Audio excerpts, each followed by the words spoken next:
अस्सलाम वालेकुम। कैसे हैं आप लोग? सब खैरियत से हैं? अच्छा, हमने लास्ट वीडियो में बात की थी डिप्रेशन और एंजाइटी के मुतालिक कि एंजाइटी और डिप्रेशन होता क्या है। लेकिन अब हम इसमें मैं आपको फ़र्क बताऊंगी कि इसमें फ़र्क क्या होता है। काफ़ी सारे मरीज़ मेरे पास आ रहे होते हैं, रिपोर्ट कर रहे होते हैं मुझे डिप्रेशन है, बज़ाहिर वो एंजाइटी वाली अलामात होती हैं। कुछ मरीज़ मुझे कह रहे होते हैं कि मुझे एंजाइटी है, बज़ाहिर उसको डिप्रेशन की अलामात नज़र आ रहे होते हैं। अच्छा, आज अगर मैं आप लोगों में से पूछूं, आप बताओ डिप्रेशन में क्या होता है? जी, और कोई बताना चाहेगा? घबराया घबराया रहना और लेकिन वो मायूसी किस चीज से मुतल्लिक है? इसी दौर से मुतल्लिक है या हमारे माजी से मुतल्लिक है, ये किसी को पता है? और एंजाइटी में किससे मुतल्लिक होती है चीजें? Current situation. According to Faraz, anxiety हमारी करंट सिचुएशन से है और डिप्रेशन हमारी पास्ट से रिलेटेड है। What's about the future? Future में क्या होगा? फ्यूचर में डिप्रेशन आएगा या एंजाइटी आएगा? डिप्रेशन आएगा, ठीक है। And it's totally wrong.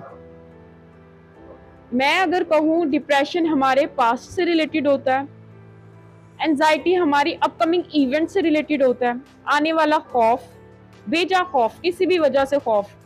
For example, मैंने कल कहीं जाना है, मिसाल के तौर पे मैंने अपने घर से अस्पताल कल जाना है, तो मैं उसके बारे में खौफजदा रहूंगी। मैं कैसे जाऊंगी, दरमियान में क्या होगा, वहां पहुंच के मेरे साथ क्या होगा। इसमें मेरे सोच का पैटर्न सारा आ जाएगा, प्लस मेरा जो भी फिजिकल सिम्टम्स होंगे, खौफ से दिल घबराना, स्वेटिंग होना, टिंगलिंग सेंसेशन होना, मेरी सोशलाइजेशन, ये सब कुछ उसके अंदर रिपोर्ट हो जाएगा।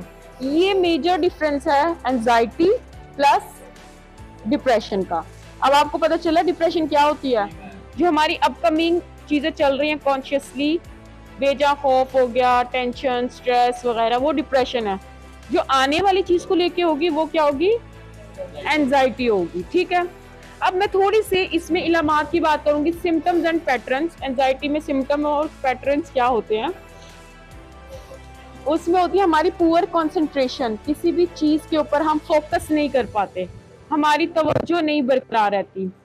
हमें किसी भी चीज का गिल्ट होता है, ये डिप्रेशन में होता है, गिल्ट होता है हमें किसी भी चीज का कि मैंने ऐसा क्यों किया या ये मेरे साथ हो गया, ऐसा नहीं होना चाहिए था। हम बिला वजह बैठ कर उस चीज पे बात कर रहे होते हैं और गिल्टी अपने आप को ठहरा रहे होते हैं अपनी जात साफ से रिलेटेड।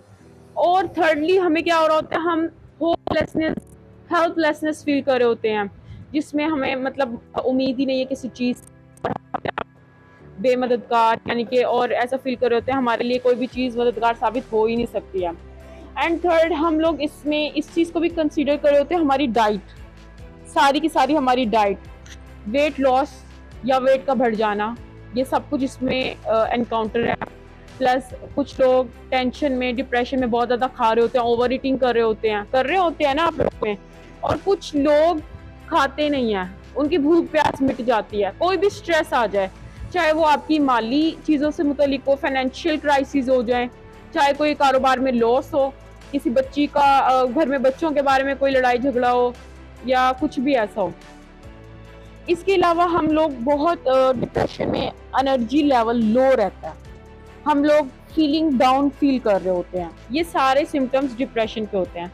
अब अगर इसमें हम थेरेपीज की बात की जाए तो साइकोथेरेपी हम जो प्रोवाइड कर रहे होते हैं स्पेशली जदीद रिहैबिलिटेशन सेंटर में, वो हम लोग सीबीटी हो गया, cognitive behavioural therapy, interpersonal approach के थ्रू पेशेंट्स की हम लोग नीड्स पूरी करे होते हैं, उसके ऊपर वर्किंग करी होते हैं, करियर ओरिएंटेशन करते हैं हम, mindfulness based cognitive therapies apply करते हैं, और उनकी बिहेवियर पे स्पेशली हम बहुत काम करते हैं कि उनका जो बिहेवियर है उसको हम मोल्ड कर सकें, उनके अंदर इंसाइट डेवलप कर सकें कि अगर कोई प्रॉब्लम आ भी गई है उस प्रॉब्लम के सॉल्यूशन तक वो कैसे पहुंचे, उस बजाय कि वो उस प्रॉब्लम पे बैठ के रोएं और ज़्यादा सैड हो, उनको किसी भी चीज़ का हल तलाश आ रहा हो, या मतलब हम लोग ऐसे ना अग्रेसिव भी हो जाते हैं और रोने भी लग जाते हैं, लेकिन हम ये नहीं देखते ये प्रॉब्लम है तो इसका सॉल्यूशन क्या है, ये कोई सोचता?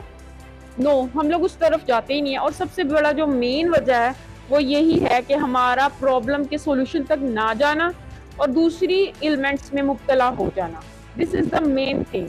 और ये जो मैंने आपको थेरेपीज बताई हैं, इन थेरेपी से हम स्पेशली इस जदीद रिफा रिहैब सेंटर में ट्रीटमेंट कर रहे होते हैं, और यहाँ से सेहतयाब होकर जो भी मरीज जा चुके होता है वो इन्हीं ट्रीटमेंट प्लस 2-4 हम लोग SSRI वगैरह मेडिसिन प्रोवाइड कर रहे होते हैं। उसके बाद हम लोग अंडर प्लेसिबो इफेक्ट उनका ट्रीटमेंट करते हैं, एंड देन हम लोग हमारी तरफ से इजाज़त होती है कि हम पेशेंट को डिस्चार्ज कर सकें। आज का जो सेमिनार था वो थोड़ा हमने डिप्रेशन और एंजाइटी को लेके उस पर हमने वर्क किया है। आई होप आप सबको समझ आया होगा। अब आप लोगों में से कोई भी पेशेंट मेरे पास आके ये नहीं बोलेगा मिस मुझे डिप्रेशन है और सिम्टम्स एंजाइटी की होंगी, या फिर एंजाइटी और सिम्टम्स डिप्रेशन की वो दे रहा होगा।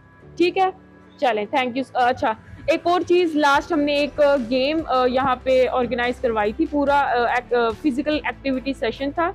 उसमें विनर जो थे वो एहसन रसूल थे, तो मैं चाहूँगी आज मैं उनको यहाँ पर से गिफ्ट मेरी तरफ से उनको जाए।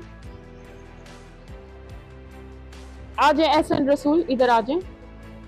पहले तो इनके लिए सारे क्लैपिंग करें। फर्स्टली मैं इनका नाम आपका स्क्रीन पर ला रही हूँ, कोई आपको मसला तो नहीं है इस चीज से रिलेटेड, और आप मुझे थोड़ा सा बताएं यहाँ के कैसा फील कर रहे हैं, हेल्थी है, और यहाँ पे फिजिकल सिम्टम्स फिजिकल एक्टिविटीज भी हो रही हैं, प्लस आपको मेंटल हम लोग माइंडफुलनेस के सेशंस भी प्रोवाइड कर रहे हैं। ठीक है, ये आपको मेरी तरफ से सूरत यासीन का तोहफा है, और मेरा नहीं ख्याल कि इससे बढ़ के कोई भी तोहफा और हो सकता है, राइट जी। ये कुरान पाक का दिल है, और मैं उम्मीद करती हूँ नमाज के साथ और नमाज के बाद आप इसको पढ़ेंगे जरूर। ठीक है, थैंक यू सो मच।